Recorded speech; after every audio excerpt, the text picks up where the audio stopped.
बिस्मिल्लाहिर्रहमानिर्रहीम अस्सलाम वालेकुम नाज़रीन। आपको याद होगा कि आज से तकरीबन 2 से 3 साल पहले ये वाक़या जो है वो पेश आया था सियालकोट मोटरवे पर, जिसको सानेहा सियालकोट मोटरवे का नाम दिया गया था, जिसमें इसका जो मरकज़ी मुल्ज़िम था आबिद मली और शफ़क़त बग्गा, इन्होंने किया क्या था आज की वीडियो में आपको बताता हूं कि वो उसके सानिया सियालकोट जो है वो पेश किस तरह था। इन्होंने खातून का इस्तेमाल किस तरह किया था, एक निहत्ती खातून का।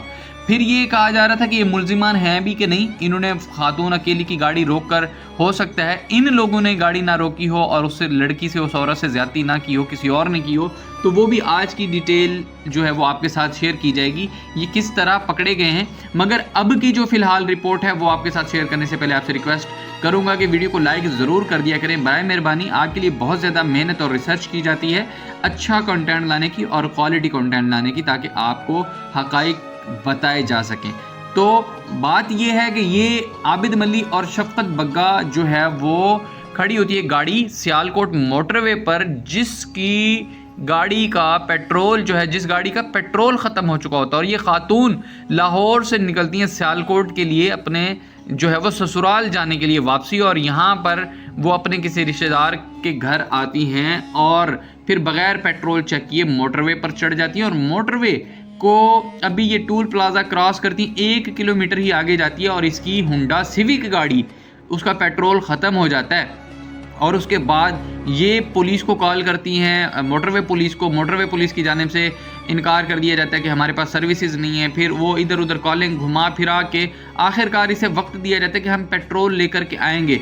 मगर आपको पता है कि पुलिस के आने से पहले अगर पता चल जाए कि कहीं पे कोई बंदा पैसे लेके खड़ा है, मजलूम बेचारा, आपको समझ आती है इस निज़ाम की, निज़ाम है क्या। निज़ाम में काली भेड़ें जो है वो इंतहाई घुसी हुई हैं, उन्होंने अपना पंजे गाड़ रखे हैं। ये निज़ाम जो है वो काली भेड़ों के हाथ में है। सबको पता है कि पाकिस्तान को क्रिमिनल लोग चला रहे हैं। तो होता क्या है कि पुलिस तो नहीं आती, लेकिन आ जाते हैं 2 शख्स जो कि ये मुजरिम आबिद मली और शफ़क़त बग्गा होते हैं, और ये दोनों आकर के उस औरत को नोचना शुरू कर देते हैं। और ये औरत अपने 3 बच्चों के साथ होती है, 3 बच्चों के साथ होती है। गाड़ी में पेट्रोल ख़त्म हो चुका और इंतज़ार कर रही होती है कि पुलिस कब आएगी।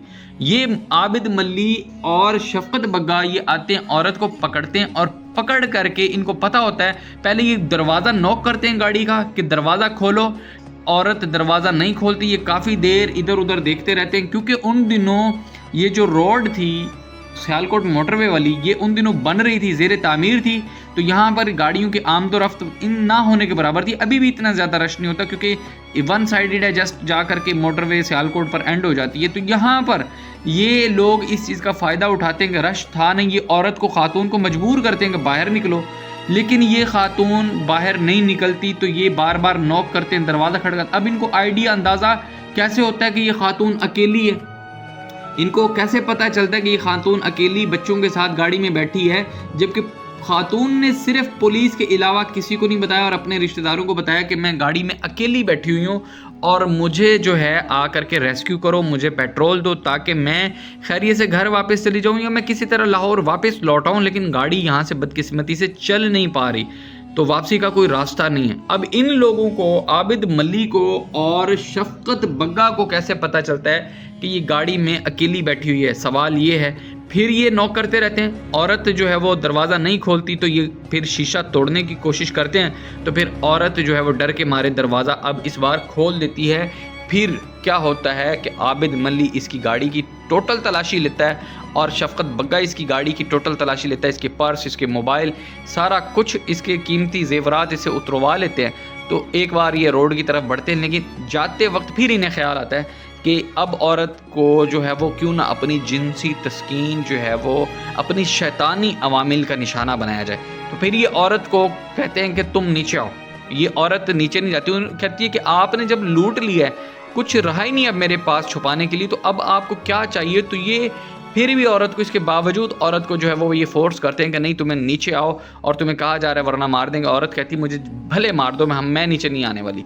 अब ये क्या करते हैं, अब देखते हैं इनके जहन पे शैतान जो है वो सवार हो चुका होता है और ये अब औरत को हर सूरत हर कीमत इस्तेमाल करना चाहते हैं। अब ये औरत का बच्चा जो है वो एक शख्स जो है वो इनमें से शफकत बग्गा कहा जाता है, ये औरत का बच्चा पकड़ लेता है और बच्चे को पकड़ करके ये रोड से नीचे उतारता है और औरत चीखती चिल्लाती इनके पीछे भागती है। अब इनको पता होता है कि माँ बच्चों के लिए तो नीचे आएगी और हर सूरत आएगी। इन्होंने ये शैतानी चाल चली और ये शैतान के आला कारिंदे हैं जिन्होंने इतना बड़ा प्लान किया और माँ की मजबूरी का नाजायज़ फ़ायदा उठाया। लूट लिया चले कोई बात नहीं, लेकिन उसकी इज्जत पे हाथ डालने के लिए उसकी औलाद को नीचे लेकर के जा रहे हैं, तो फिर वो माँ थी कैसे ना नीचे आती। अब इस दौरान एक करीब से गुजरती गाड़ी जो है ये सारी कार्रवाई देख लेती है और वो 15 पर गाड़ी में मौजूद ड्राइवर या जो भी होता है वो 15 पर कॉल देता है और लोकेशन बता देता है कि इस जगह पर कोई कार्रवाई हो रही है जो कि मशकूक एक्टिविटी है। ये उसकी मेहरबानी होती है, खुदा तरसी होती है कुछ भी। अमूमन पाकिस्तानी अब रिस्क लेते ही नहीं है क्योंकि पुलिस बजा मुजरिमों को पकड़े और वो पकड़ मुद्दइयों को लेती है या फिर हेल्प करने वाले मुखबर को पकड़ लेती हैं। उल्टा केस ही उल्टा पड़ जाता है इस मुल्क में। तो पुलिस जब तक पहुंचती है तब तक इस औरत के पास अपनी इज्जत नहीं रहती। ये अब इन लोगों को क्या नाम दिया जाए, वो अल्फाज ही शायद नामुरादों के लिए कम हो जाएं। ये तब तक उसकी इज्जत तार तार कर चुके होते हैं और सिर्फ इज्जत नहीं, इनके बच्चों के दिमाग के साथ खेल चुके होते हैं और इनके बच्चे अपनी माँ के सामने उसकी इज्जत आबरू और उसके साथ होती बुराई को देख रहे हैं कि किस तरह से इनकी माँ को इनकी बेबसी के नज़र किया जा रहा है। इनकी माँ किस तरह अपने बच्चों के लिए अपनी इज्जत जो है वो कुर्बान कर रही है। तो ये सारा बच्चे अपने सामने देख रहे होते हैं और इतने में जो है वो फिर ये अपनी कार्रवाई करके भाग जाते हैं। तो ये वहाँ औरत चीख रही होती है, चिल्ला रही होती है, तो इतने में पुलिस भी आ जाती है। अब देखेंगे पुलिस आ गई है तब जब ये औरत अपने नकदी जेवरात तो अलग बात है अपनी इज्जत से भी महरूम हो गई है और अब पुलिस आ करके फटाफट से वो कार्रवाई करनी शुरू कर देती है कि जी क्या हुआ है। अब पेट्रोल भी आ गया, पुलिस भी आ गई है। फिर एंड क्या होता है, औरत बताती है कि मेरे साथ क्या हुआ है। अब यहाँ पर सेल्फियों का सीज़न सेशन स्टार्ट होना शुरू होता है कि जी हम लोग ये खबर न्यूज़ बनाएं,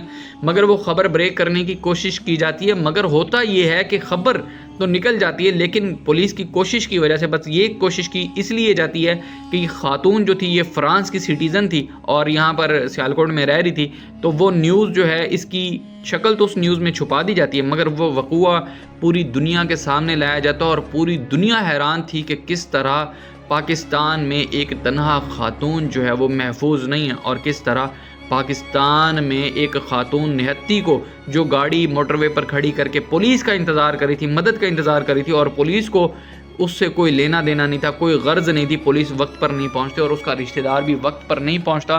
खातून न सिर्फ अपने माल मसरूक़ा से महरूम हो जाती है, अपनी इज़्ज़त से महरूम हो जाती है और बच्चे ताहयात अपने जहन में वो डर के साथ जिएंगे जो उनकी माँ के साथ सानिहा मोटरवे पेश आया।